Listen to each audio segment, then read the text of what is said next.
Hello, everyone. Hi, everyone. Peppe Merolla here. Welcome to my little stream video, which is I started like a week ago, and I'm getting a lot of people, good response from a lot of friends and people, musicians. Being very lucky to I've got a lot of great musicians and friends that they really support my ideas. I have Eric Hargrove, drummer from James Brown, who shared tips, advice, and I'm counting is going to be even better. So I'm going to announce what's going to happen next week first, which is important because I'm thrilled with them, really thrilled to have some special guests, such as different, by the way, great drummers, Horacio and Lego on Monday, next Monday. Then the big Carl Howard, Jazz Master Carl Howard on Tuesday, and Joseph Joe Farnsworth on Wednesday. So we also got Joe around the following week. But anyway, before I get there, please keep an eye on this page. This is Peppe Merolla. And today I'm thrilled because, first of all, I have a special guest, and it's very special. This person is very special. This guy is amazing. He has been in the music since I forever. This guy is a great drummer. He loves music. He plays all different kinds of music, and then he's the one who really dedicated all his life, still nowadays, on promoting other musicians, on creating one of the best and one of the biggest drum platform ever, Drum Talk TV, which really has a special place in my heart. Ladies and gentlemen, here it is, my dear friend, Dan Shiinder. Dan, are you there? Hey, everybody, how's it going? Pepe, Hi.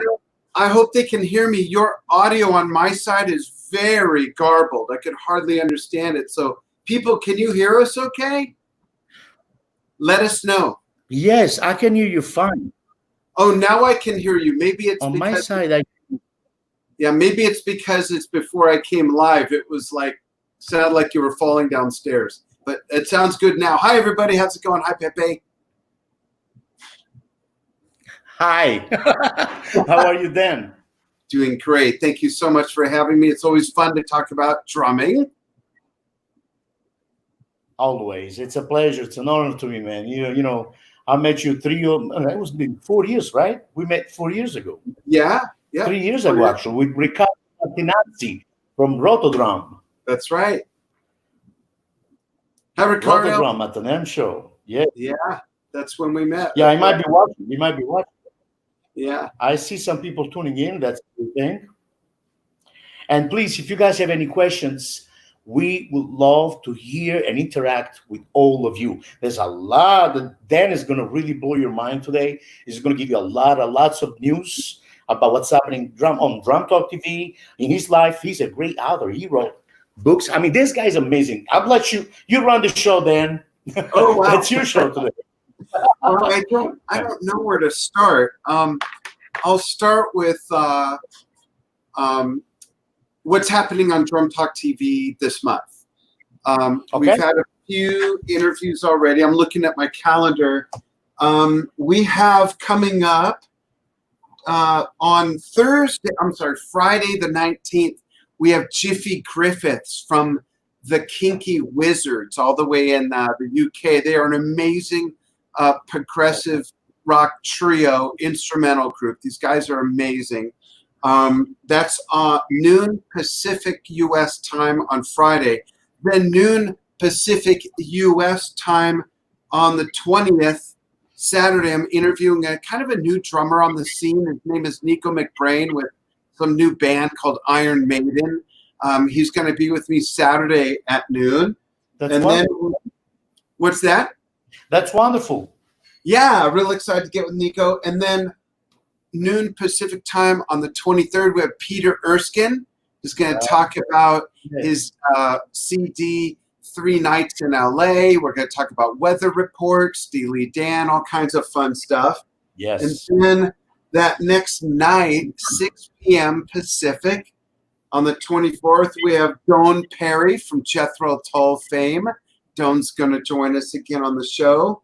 And then on the 25th at noon is the first episode of a brand new Drum Talk TV series called A Tribute to the Tributes.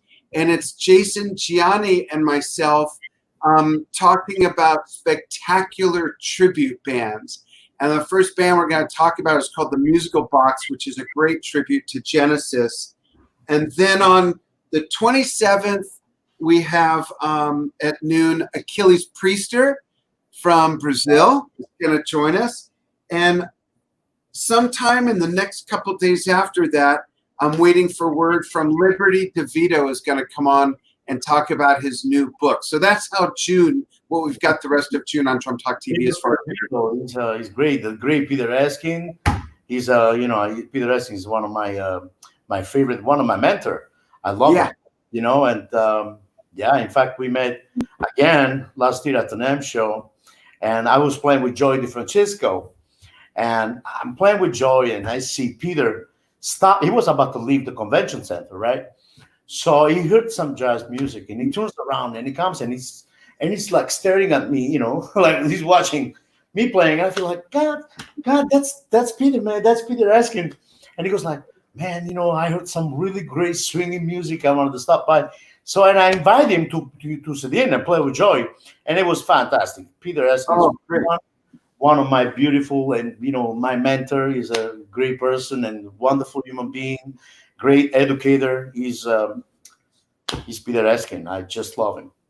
That's sure. That's great. Yeah, I'm real excited to have him on. It's the first time it's not the first time he'll be on. Someone working for Drum Talk TV interviewed him at the NAMM show about 6 years ago. So this is the first time he's interviewing with me and about his career as opposed to just about gear. Wow, that's nice. It's very exciting. I'm not going to miss that one. That's for sure. It's gonna be fun. Yeah. Now let me ask you a question. Sure. When and how did you start in music? So when I was 7 years old, I had an older cousin, 7 years older than me, that played drums, and I was fascinated by it. I was 5 or 6 when I saw him, start to play. So just before I turned 7, my parents were crazy enough to sign me up for drum lessons, and I think for my 7th birthday, I got my first drum kit. So that was April of 1969 or 70. I don't remember if I was 6 or 7 when I started. I'd say 7, so that would have been 1970. And I started with drum lessons and took drum lessons for probably about 4 years, and then did not take drum lessons for a very long time until I was about maybe 14. And then I took lessons for another year. And those are all the lessons I've had. The rest is just digging in. And I'm lucky I have a really good ear. I learned very, very complex music. When I was very young, I was playing long things from Return to Forever, Genesis, Emerson, Lake and Palmer, a lot of really progressive stuff, just learning by ear. And I still learn that way. And remember what to play that way. Yeah, but that's when I started. I agree with you. Even though it's very important. I believe that it's very important to to know how to read and all the technique and stuff. But technique, as you know, is just a way to my honest opinion. Of course, it's just a way for us to express musically what we have inside. Yeah, it's one of our tools. Yeah, it's like it's a tool for us to express ourselves. But I understand and I agree 100% that learning by memory and applying also the knowledge, that's what is going to make you great. Yeah. Learning by memory is that's something that each one of us, I believe, everybody does. Still nowadays I heard someone when I got to learn something before I get the charts or buy the music for it. I just go on the record and I listen to the record, pay attention and take notes, and then that's the best way. Learning by memories. It's important. Yeah. Although I'd say 80 to 90% of the musicians I know that play classical music, they have zero ability, and this is not a criticism. I know. They have zero ability to improvise or learn by ear because they were raised on music in one way, and that's just to read. So they haven't developed any imagination or improvisational skills or know what to listen for to learn by ear. They have to read or they can't play. And to me, I think that's odd. I think that's weird. No. You are absolutely right. It happens to me. I graduated as a classical trumpet player. I don't know if you know about this. Yeah. So, but what happened was that in the Conservatory of Music in Italy, classical, musician, we take classical music, we learn classical music. So I remember I was in my class. The other guys, they were trying to they were just practicing their piece, their tunes, like Hummel, Indemit, anyway, Hummel, and they were all like yum, and I was the only guy that would just jump on the piano and play jazz tune. They were like, "Hey man, what are you doing? This is not what you do, man. You gotta." I was the black.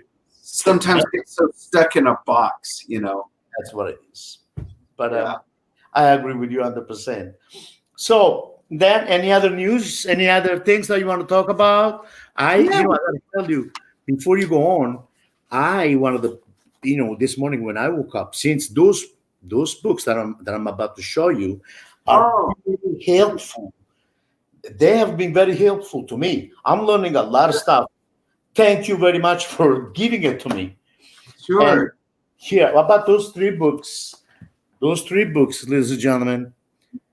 Those is my, this is a bread and butter for me. It's my bread and butter right there.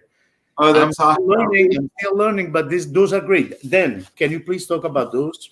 Yeah, and this is both. Let me grab mine.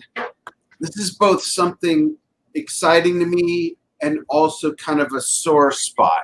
So I'm going to ask you musicians who are watching to be patient with what I have to say. So I wrote these books, Social Media Marketing for Musicians, because. So let me back up. In the first year of Drum Talk TV, 2013, we achieved 900% more online reach and engagement than all the other media companies covering drumming combined. That's Modern Drummer, Drum, Rhythm, Drumhead, Tom Tom, Drum Channel, Drummer World, and all of them combined, we were reaching 900% more people at 900% more engagement. It's still the same 7.5 years later. So I started another company to teach people social media marketing. And honestly, I got so frustrated in the music business because most musicians don't want to learn it that I went outside of the music industry and had amazing success. I've taught it to Ford. I've worked with Citibank. I've worked with McDonald's, Wells Fargo. I've worked with the biggest consultants on business coaching, business management, the real estate industry, the dental industry. And then after a few years, I felt bad. And I thought, everyone's social media still sucks. So I thought, okay, a lot of these musicians are not going to want to take my courses, not going to want to take my workshops. So a friend of mine who's a business author who's written 35 bestsellers inspired me to write these. Look how thin they are. Kindle shorts that are also in paperback. So what I've done is I've taken elements from my courses and I've put them in these books that are really easy to read and understand. So easy a drummer can do it. And I say that because I'm a drummer. I don't have a college education, but I built the largest platform online for drumming. And I teach how I did that for this. It breaks my heart that so many musicians continue to follow each other off the cliff with practices that don't work when there are resources from people like me and many other people where you can learn how to. So why does that matter though? Why build a bigger audience? And the answer is because the more people that fall in love with what you do, the more people you can sell your music to, the more people you can get into your gigs when we all start gigging again, the more people will buy your shirts, the more people will buy your CDs. I see bands that want to crowdfund all the time, and you know what's missing from their crowdfunding? A crowd. Yes. A crowd. They haven't built their following. So there's quotes from people on the back from people like Linda Arcello Earl, the manager of Foghat, Roger Earl's wife. I've worked with her, Billy Cobham, Troy Lucetta of Seville Row and Tesla, Doug Miola, who's an educator, Yuval Ron, who's a producer, composer, amazing guitarist in Germany. I really wish people would I tell people, if you're going to be serious about what you do, get serious about how you do it. And these cost nothing. So cost is not an excuse. It's free on Amazon Kindle Unlimited. It's $5.99 for a paperback, $2.99 for the ebook, all on Amazon. And I really wish more people would learn this stuff simply so they, believe me, I'm not sending my 19 grandkids to college on these books. I wrote these to help my tribe, to help my community. I really believe you because first of all, you send it to me and thank you again. But then I open up one of those, which is, the one that shows you how to use hashtags. Yeah. Everyone's using them wrong. Oh, I find it very helpful, especially on YouTube. Good. On YouTube, usually the hashtag goes on the top. They're supposed to be on the top of the title, not underneath of the title. When they show up on the top, that means that's good. More, it works better for some reason. Yeah, and I'm learning so much about how to post, at what time to post. I'm taking my time, I'm taking my time, but I know this is really helping me, and I really suggest to any of you musicians out there, drummer, it's very important to practice, get a great technique, get a great gigs, play great music. But if you do not know, and I know that for sure. I'm 50 years old. And I'm realizing that you can be God on a drum set, okay? If you do not know how to promote yourself, nobody will know about you. That's one. Right. That's right. And it's not hard to do. It's like anything else. It's just knowing what to do. Hashtags are probably the most misused thing that people are doing. Misused and overused. You do not need 10 hashtags in a post. That does not help your post. You do not need to use, or you should not use, generic hashtags. Hashtag jazz, hashtag drums, hashtag drummer. They do nothing for your posts. And I'm going to explain why just real quick. Think about this. If there's 692,431 other knuckleheads using hashtag drums, how do you think your post is going to show up with that hashtag? It's not. You have to have unique hashtags. So that's just one example of, and that's also why that book is called The Hashtag Hustle. I love it.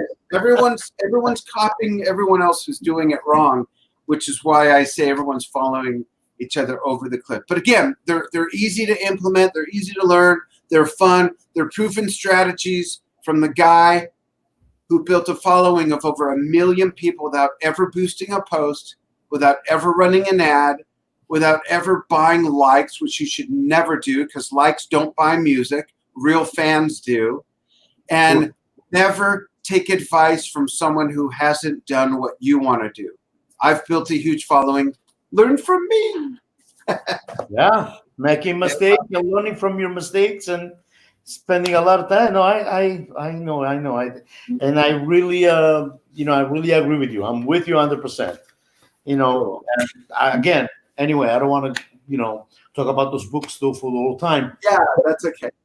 But guys, if you open a restaurant and you have a great cook and the food is killing, but if you don't advertise, 3 months later, Effectively. you get money for the rainy day.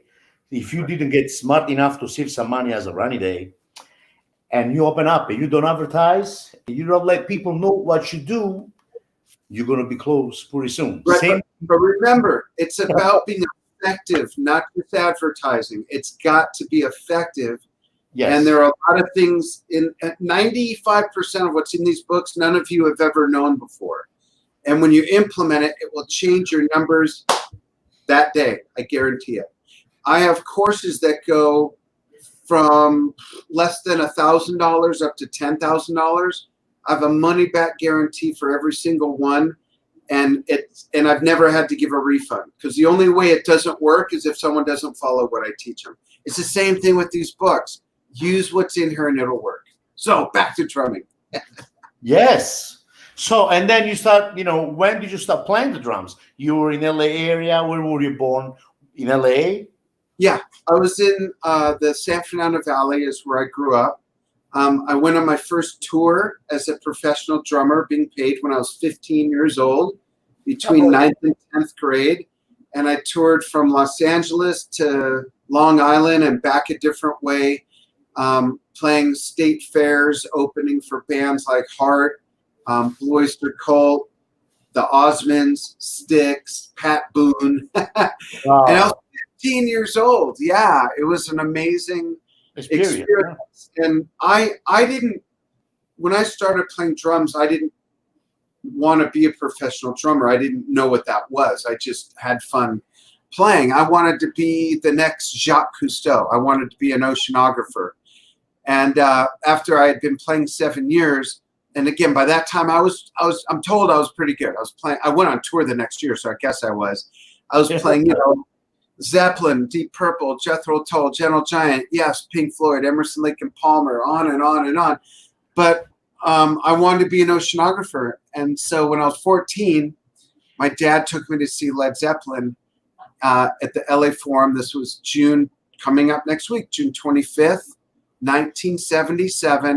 And by the third song, my brain went, wait a minute, you mean that could be a job? And I thought about it for a couple of days and then told my parents, I don't want to be an oceanographer anymore.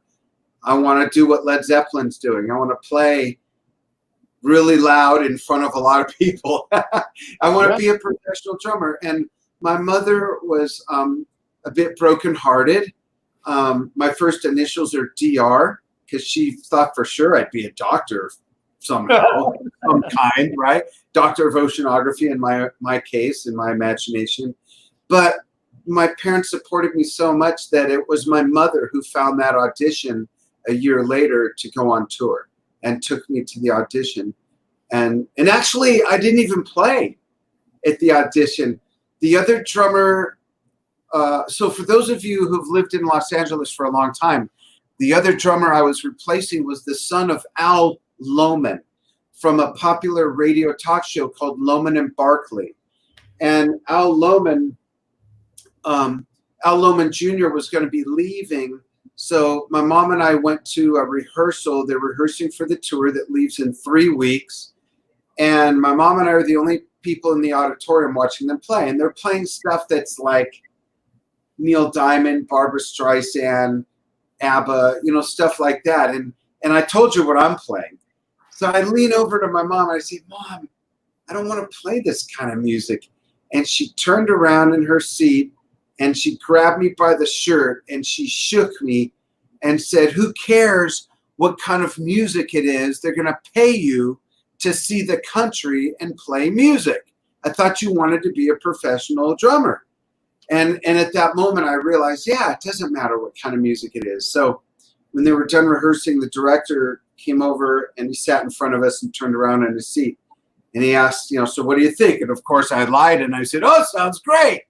And he said, so what kind of stuff are you doing? I said, well, I'm in concert band at school, first chair drummer. I play in the Tuesday night jazz band. I play music like Emerson, Lake and Palmer, Led Zeppelin, Yes, Genesis, all this stuff. And he said, do you think you could play this? And I said, yeah, of course. He says, okay, you got the gig. I never even played at the audition. Wow. So he really trusted you right there. Yeah. And I had 4 rehearsals with them to learn an hour's worth of music that I had never heard before. I was not familiar with ABBA and Neil Diamond. Well, Neil Diamond I was familiar with because my parents listened to that. But that's like the kind of music we were playing. And it was an amazing experience. And that was it. I came back. I formed a band with another guy. It was a very popular band in the San Fernando, that was based in the West San Fernando Valley for about 3 years. And after that, I just kept going, played up and down the Sunset Strip in Hollywood for a few years with a couple different bands, playing at Madame Wong's, the Troubadour, the Whiskey, the Roxy, I'm forgetting one.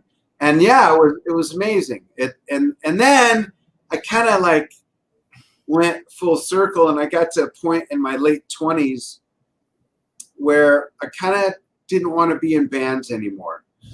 I was frustrated because I was stubborn and wanted to be in a progressive rock band.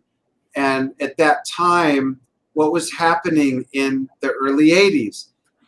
New wave was coming up, spandex and hair metal was coming up, and I'm in a band that's like a combination of Frank Zappa and Supertramp and Gentle Giant, and that wasn't happening in America. So we were playing the Sunset Strip, playing with bands like Motley Crue, Great White, Dokken, all those bands from back then were all playing together at the same gigs, but no one was signing bands, progressive rock bands in America to record deals. And we were too stubborn and snobbish to say, okay, well, let's just do 3-chord rock. Let's just do 4/4. Let's just make it happen. And so I kind of missed the boat. And I kept playing in these types of bands, and I got frustrated. I got tired of putting up with 3 or 4 other people and their significant other drama. And so I stopped playing in bands, and I started producing other bands and started producing music and voiceovers for commercials, and did some music for short films, and did that for quite a while.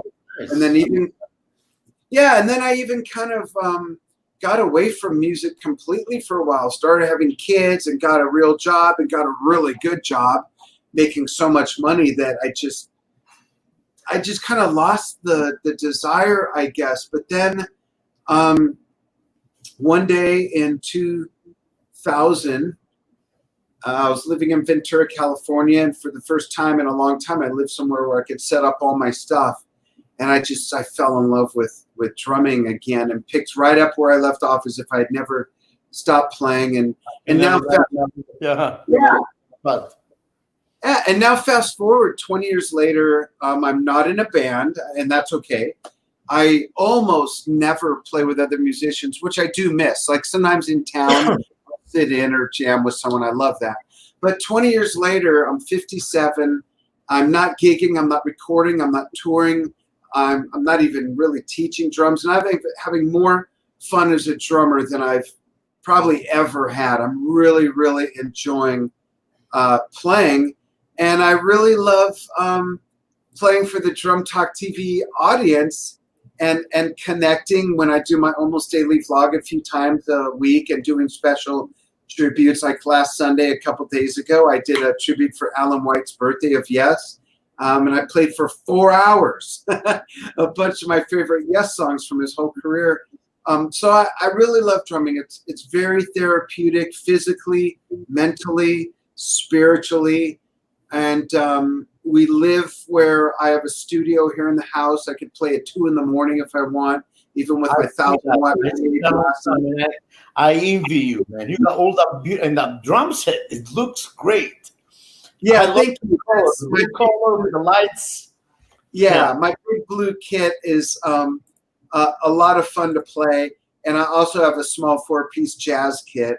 And I have an electronic kit I haven't set up in the 3.5 years we've lived in Arizona. So I'm going to set that up soon. It's a Alesis mesh kit with dual zone sensors. I love it. It's a 5-piece kit with 3 cymbals and hi-hats, and I love it because I could dial up a lot of world percussion and play sounds from Asia and North Africa and Polynesia, and it's like I said, I'm having more fun as a drummer than ever. I've got my collection of hand drums there that I love playing, and a couple steel tongue drums. And one of my dreams is I'd love to go on a 3-month sabbatical where I travel to different countries and spend 2 or 3 weeks in each country, just immersing myself in those styles of percussion. I'd love to do that in India, Pakistan. I've been to Japan, but I'd love to go there just for learning. North African countries like Arabia, Morocco. I'd love to go to West African nations. I mean, it's endless, the resources, right? Latin America, I've always wanted to go to Cuba and learn percussion there. I've heard Italy has a couple good drummers. Yeah. So there's just so many wonderful destinations to go and learn more drumming, right? And broaden our musical horizons. My camera's got crooked. Sorry about that. No, it's fine. Actually, I think I like this. I don't know. What do you think? Do you like this platform, the video with the background and with us? Yeah, looks cool. I just found that out. See, I'm still learning. I'm learning this software, which is pretty easy, but it takes me time. Eventually it's going to be perfect. Which it does take time. I've been doing these online interviews for years, and I'm still making little adjustments. Oh, so here, welcome to India. Thank you. Pankaj, I would love to go to India. What part of India do you live in? I've always wanted to go to Chennai. I did some work on an animated project years ago, and the animators were in Chennai. I'd love to go there. It's the largest harbor in India, and I think it's the largest or second largest harbor in the world, if I remember correctly. And there's a gentleman we feature a lot on Drum Talk TV, Dr. Abdul Halim, who lives down there, plays the Gatham clay pot. So beautiful music from India. No, I love the Indian music as well. Yes, I definitely agree. I love also the musicianship, the drummers, the tabla players. Oh yeah, and Rudy Dungum and the Carnatic, I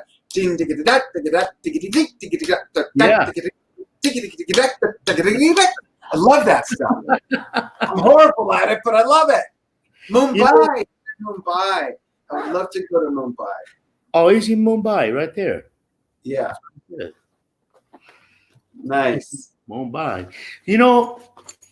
That's my stick bag, right? Yeah. Now, the reason why I wanted to show you my stick bag is because on the side right here on the side pocket. That's where you keep your weed. No, I'm kidding. Oh, your wicked chop practice pad.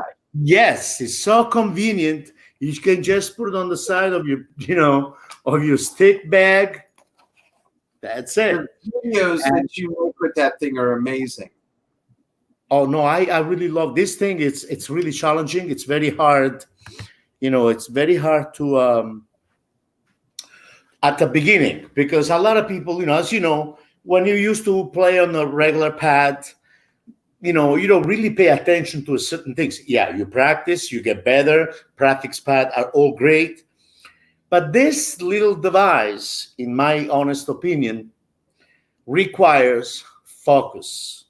Every little details about your hands technique, controlling the rebounds of the stick, right? Controlling the finger control.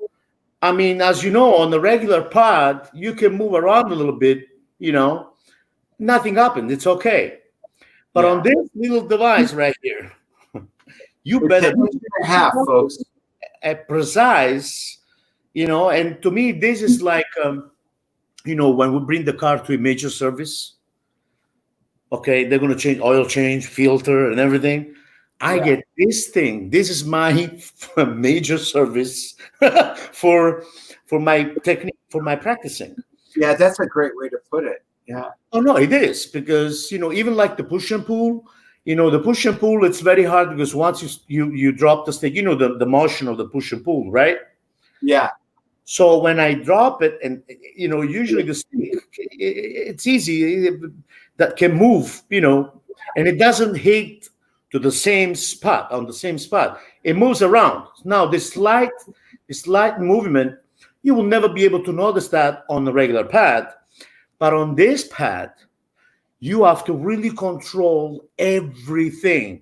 Yeah. Then once you start doing it and you get better, and then you get on the drum set or you get on the regular pad, you're gonna be flying, my man. Yeah.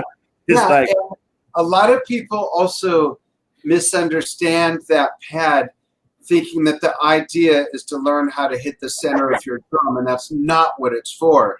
If no, you can hit and I'm going to show the only gold one in existence, and I'll explain why in a moment. But if you can hit this consistently, what that means is this. Think about your drums and your cymbals. They all make different sounds depending on where you hit them, how you hit them. So if you know what parts of your drums and cymbals make all these different sounds, the accuracy of going to those places from being consistent on this, that's what it is. It's target practice.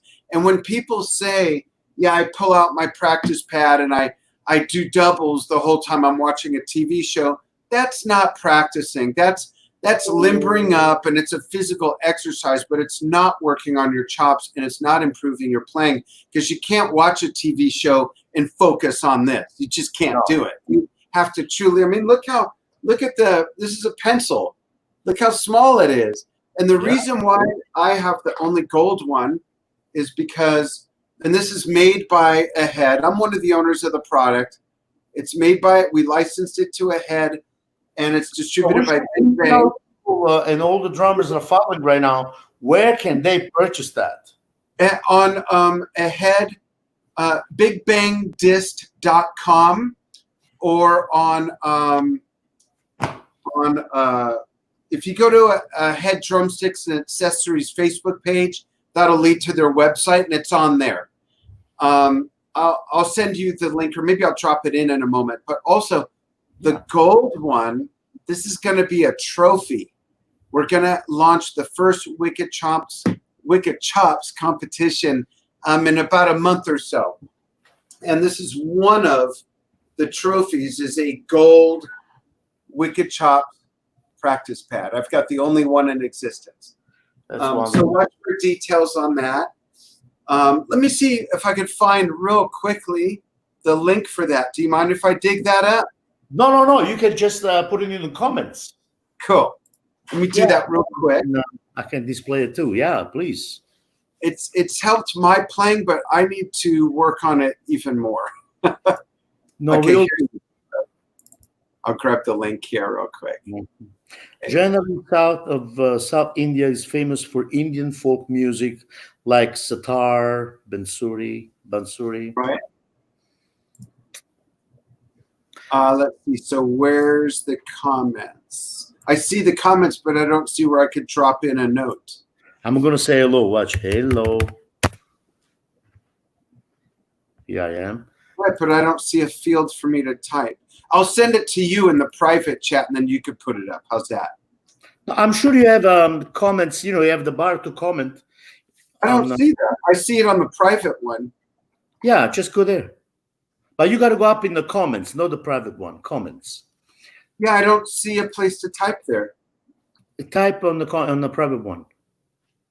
Oh. Yeah, I put it in private. I don't see. That's weird. I just don't see it. I'm going to just copy and paste it then. Okay, thanks. That's it. Here we are. Ta-da! Yeah, it's a great tool. It really is. There you go. Thank you. Right up there. There it is. It is. It is. And that way people can see it right there. That's the Yeah. link. Yeah. That's where you guys can get this beautiful device, which, I mean, look, I I love technique. I love, you know, practicing. I practice every day. And, for me to say that this little thing, this little pad, is going to really help to improve your technique, and I got a great technique in Yeah. my, okay.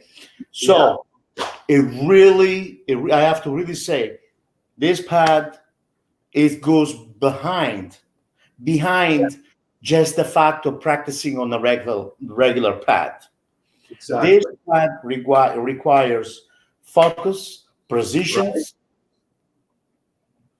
and that's it. Two things: focus and positions. And technique, to me, that's the reason why this pad is great. Because we said focus and positions. And technique is not about playing fast. Technique Right. is about being precise. Right. And this part really, I really love it. I'm having a great time with it. That's awesome. Thank you. We appreciate the videos you make for it. No, no, that's the truth. I did, yeah. I just, the other day I was, well, it was a week ago actually. I sent you the one that I was doing the push and pull. Yeah, that's And crazy. I said I gotta send this to them because, I was working on my push and pull. I'm working on some different stuff right now. The rebound stroke control, like with one note, you get 5 or 7 or 9 strokes with Yeah. one hand. Yeah. So yaga yaga yaga yaga yaga yaga yaga yaga yaga. So the rebound stroke control, which I'm working on it, and I was doing it, and I says, "Let me see, let me get my my wicked chops." So I got my little pad, and I tried it, and I was missing it, and then I was missing. I said, "Okay, you know what, Pepe? Be calm, be calm." Relax. Yeah. So, and then once I was doing that, I was getting it, and then I said, "Okay, I'm going to work on my push and pull," and that's why it came out great, and I was able to play the push and pull using this finger control on the pad, which is not that easy. It's not easy. Oh, it's not. I don't work on it enough. It's still so difficult for me to play. It's not as easy as people like Pepe and Dominic Fragman make it look. He's It's great. hard. What's his name again? Tom, right? Yeah, dumb. He's great, man. He's always on that thing, and he's like really into it, man. Yeah, He's it's great. amazing. Yeah, he's doing high strokes like this. I I see. mean, it's crazy hitting that little 1.5 inch surface, It's not easy to do. It's not easy to Yeah, do it. For sure, you're going to get a lot of, you're going to be very precise. Eventually, you're going to get to a certain position that, that's for sure is going to help you, especially if you, nowadays, we all play gigs and recording sessions. We all use click or sequencer, click metronome. So for you to be able to control that finger control, you got to be precise. And that will yeah, also reinforce your abilities of playing with the click metronome exactly. at the same time. Anyway, It but makes such a difference in your playing. It really does. But it's like anything else, you have to work at it. of course. Well, any other news? Any other things you want to say? Thank Uh, you. I really wanted to thank you for doing this. Then Oh, glad, sure. Thank you. I'm glad we Yeah, did it. always fun to talk about drumming and drummers and gear and Drum Talk TV. We've got interviews happening all through the rest of the year. A few other special tribute shows that I'll announce as we get a little closer to each one. The Ellen White one was a lot of fun. I did one the week before with Brian Tichy, which was a 2-hour tribute to John Bonham. That was fun. But yeah, nothing else really new that I could think of at the moment. Well, I got maybe a last question for you. What would you suggest to the upcoming drummers as a as your experience? You've been around. You have been Yeah. promoting drums through Drum Talk TV, but you dedicate your life and you have a lot of experience. What would you suggest to those upcoming drummers? That's a great question. I have a few answers. Is that okay? More than few. More Okay. than few. Number one, stay humble. Don't get a big head. Stay humble. Always know that you can be better. Always know that you should never be in competition with anyone but yourself. That's And just because you don't like something doesn't mean it sucks. So just because you don't like someone's setup or their gear, their brand or their hair or their style of music doesn't mean it sucks. It just means you don't like it. And that's okay. And on that note, always have an open mind and don't just learn from your idols or your influences, learn from theirs. Understand how they got to where they are. And the more tools you could put in your toolbox, the more you can develop your own style and give that time and give that patience. And even find some music that you're not that fond of and pay attention to what the drummer is doing. And chances are you will pull something from that music that you'll be able to apply to whatever music you do prefer to play. And lastly, seriously, I'm not saying this to sell a bunch of books, but learn how to really use social media. Don't just do what everyone else is doing, because most people are doing it wrong, which is why I'm a rarity. I don't have gold records on the wall, but I have over 1 million followers of my brand. I have more followers than most drum companies because they don't know how to do what I'm doing. So learn from me so that you can get more students, sell more lessons, sell more DVDs with lessons, sell more CDs with music, sell more downloads with music, more shirts, more swag, more beach towels, more lunch boxes, sun umbrellas with your name on them. No, that's Sell true. concert tickets, get people to your clinics, sell more instructional books. And even if none of that matters to you, learn how to build a larger community for the number one reason, and that is so that more people can enjoy your music with you. No, you just said something very. I agree, 100%. And those words are gold to supposed to be. They are to me, but supposed to be gold to many people that eventually are going to watch this video and are going to listen to your words, because as you know, I started it since. It's been 5 or 6 years that I've been starting to teach online. Yeah. But really, it's been 5 months that I'm really pushing it. Also because of COVID, I couldn't go out and play. I can't travel. I was supposed to be. My CD is out, by the way. Happy Times, which uh, it came out really after like 3 weeks before COVID. Oh, Yeah. So, which means I remember that now. Yeah. Do you remember we were talking about doing something on Drum Talk TV about my CD? It's all Yeah. I mean, it's all postponed. I supposed to be in New York, Philadelphia, Boston, to promote my CD, and then off to Europe, Paris, Yeah. Germany, and Italy. But guess what? Everything is being postponed. So I said, you know what? I'm going to take this very delicate moment and turn into a very positive thing for myself. Good. So I wanted to reinvent myself, practicing like a maniac. And that's what I've been doing, practicing and teaching. So that's why I came up with the idea of to push more and advertise more the drum lessons. And I just ordered some. I'm about to order some shirts. I made a nice design, online music, online drum school with Peppe Yeah. Merolla. See, and you just mentioned it. Make your own shirt, make your own umbrella, and I'm following you. I'll follow your tips. Nice. Good. Good. Your friend is here. Oh, Philip Gelb says, well, you go ahead and read it, Pepe. No, go ahead. You do it.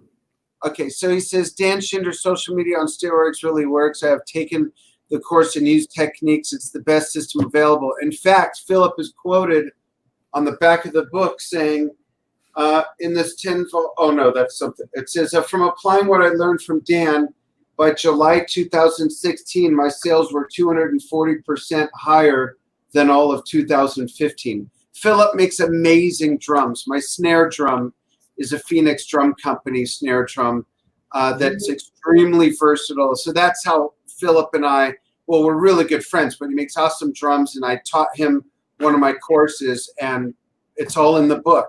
So that's Philip's testimony. Thank you, Philip, so much. I'll send you $5 tomorrow. Philip and I, he sent me a friend request on the other my profile, which Philip, from now on, only my fan page. My profile, I'll go there once in a while, but most of the videos and everything I do on my fan page. Am I right, Dan? Yes, please. No, but we were chatting last night. Now, let me ask you a question, Philip. How long have you been watching this video? Because you made us talk our heart out. And now at the end, at the end of the video, you say something. No, I'm just kidding. He might have just tuned in. No, yeah, it might be. But yeah, he showed me some pictures of his work, of the drums. He told me that he's making you a beautiful set. Yeah. Snare drum, right? He's making you a snare drum, right? I have a hammered brass snare drum from him, and he's making me a drum set out of rosewood. Wow. Yeah, it's beautiful. I have never tried those. I told him, I says, I can't wait to go to NAMM show, to meet you guys at the NAMM show. I'd love to try them. Yeah, he makes amazing drums.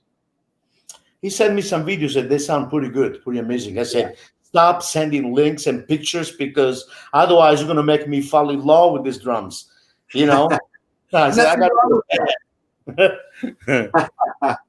to No, you guys are very good friends, and he's a great guy, and I really wish him all the best, Yeah, thanks. Well, then, I wanted to thank you for your time. Oh, thank you for having me. I really appreciate it. It's always fun to talk amongst our drumming community, and I appreciate everybody tuning in, whether it's live or after this is archived. No, and I wish, we'll talk in private, but anyway, ladies and gentlemen, again, the great Dan Shiinder. Follow him on Drum Talk TV. It's one of the biggest drum channel ever. He has a lot of great ideas. Check out those books, The Wicked Path. Dan is an amazing and smart person and a great guy. Thank you so much. I really appreciate it. I appreciate it very much. Thank you, Dan. You have a wonderful rest of the day. You too. Thanks, everybody. Thank you. Ciao. Ciao.